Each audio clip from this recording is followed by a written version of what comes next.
Hello everybody and welcome back to another review of IMDb's top 250 greatest films of all time, and I'm sorry that you're watching this on Tuesday instead of Thursday. I didn't get back until 10 o'clock at night and I was tired and stuff, so I didn't have time to watch Rear Window and film this. And if you haven't guessed it by now, we're talking about Rear Window.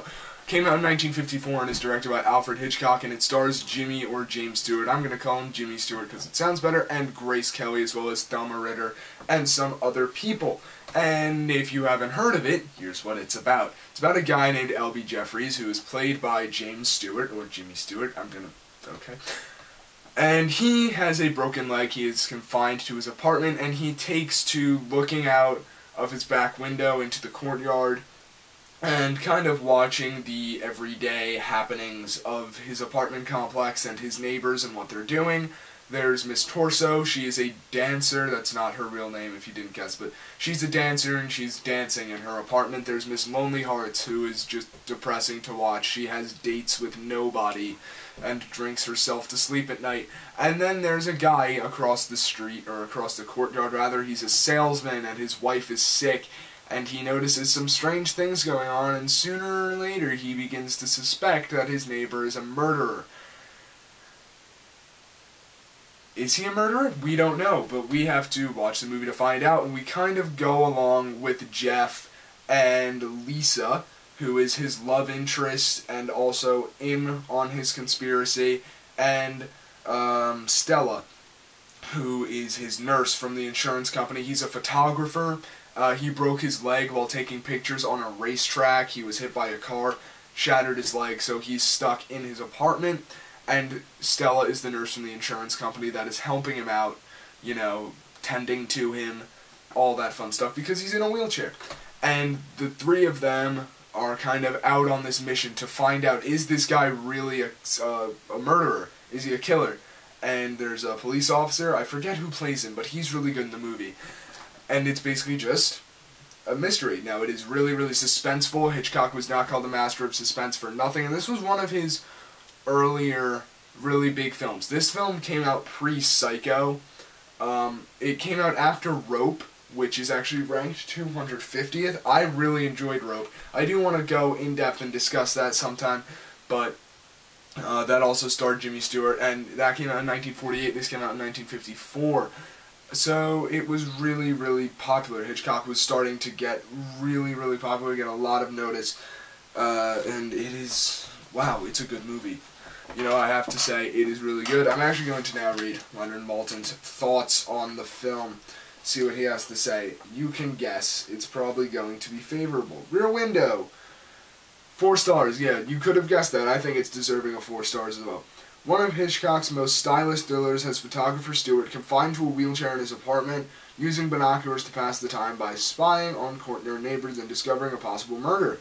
Inventive Cornell Woolrich story adapted by John Michael Hayes. Stewart, society girlfriend Kelly, and no-nonsense nurse Ritter make a wonderful trio, remade for TV in 1998 with Christopher Reeve.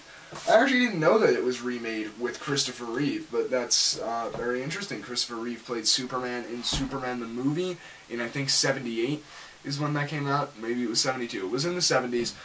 He played Superman. I didn't know about that. There have actually been a few adaptations. Most recently was Disturbia, starring Shia LaBeouf, and that guy from The Green Mile. Not Tom Hanks or Michael Clark Duncan, but he was in The Green Mile.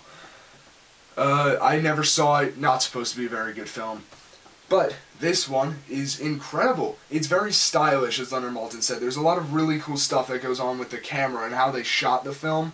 Most notably is that Hitchcock was always in the room with Jimmy Stewart, and he would direct the residents of the apartment complex through earpieces. He would tell them where to go, what to do, when to do it, and how to do it. So it was basically, he was directing it from Jeff's eyes. So he was telling them exactly what to do so that Jeff would see exactly what Hitchcock wanted him to. I just thought that was really cool. Also, the entire set was built by, well, Hitchcock didn't build it himself, but Hitchcock had the set built very specifically. He had it made so that everything could be shot the right way, everything would make sense, everything could be viewed from Jeff's apartment, but still leave some things to the imagination, still create a sense of mystery and suspense, which is something that Hitchcock is so incredibly good at. And that is really what made him famous. He is really one of the greatest film directors of all time. He's in my top 3 favorite, or, well, not my favorite, but the 3 that I believe are the best filmmakers of all time, and I think a lot of people would agree with me. Alfred Hitchcock, Stanley Kubrick, and Steven Spielberg.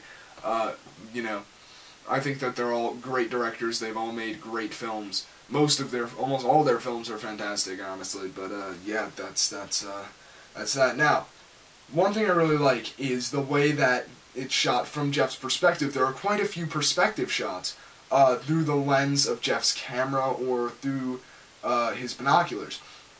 Now, the way they do it is he's looking out through them at his neighbors through their windows, which is something that's really interesting. You get these close-ups of them. You know, you see what they're doing, and you see pretty intimately what's going on. You're looking into their apartment, except you still realize that you're looking through a window. You're never actually inside anyone's apartment but Jeff's. So it creates this feeling of distance between you and everyone else except for Jeff, Lisa, and Stella, because those are the people that are in the room with you. You're almost like a fourth person rather, watching all this unfold.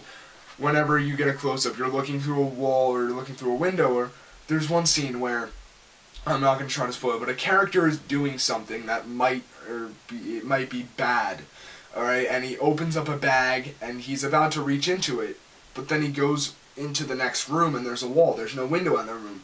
So he's in there for a few seconds, it just focuses on the wall, and then you see him walk back out with no bag. I thought that was really cool, because that's what you would see. It's not like some suspense movies where you see the bad guy do something, you know, the protagonist, they don't know what he's doing, but you follow him into the room and you see him doing something awful, like you see him kill someone or do something like that, and then he comes back out. You know what happened, but the protagonists don't. In this, you are with the protagonist. You know everything that they know, and nothing more. I just think that is such a great concept of following it from their perspective. So, is this film any good? Absolutely. Please, watch Rear Window. I saw it when I was very young, and I haven't seen it in a long time since. I actually just watched it this morning, and I loved it. I love this film. It is really good. I would watch it again just to see, maybe I missed some stuff. It's definitely something that you would want to watch again, see if you miss any little details. Is it deserving of its placement on the list? I think so. I think that it's an excellent film, and it definitely deserves to be up here, and it is one of the highest rated Hitchcock films. Is it his best film? No, I actually think that his next film that I will be reviewing is his best, which, if you haven't guessed, is Psycho. I think that's the best Hitchcock film. But enough on that. So, as I just said, next week is, or actually no, Thursday is Psycho, not next week. Thursday we'll be talking about Psycho. And now just a few things before I leave you today. I have been watching Lost every day for a few weeks now. I'm going to finish today, and I also start school tomorrow, which is the day that you're watching this. I'm filming this on Monday. I plan to finish Lost on Monday, and then school starts on Tuesday. If you guys want me to do a review of Lost, please tell me. I will do it. It just might be a while, because it is 121 episodes of craziness that I would need to compile into a 10 to 15 minute review.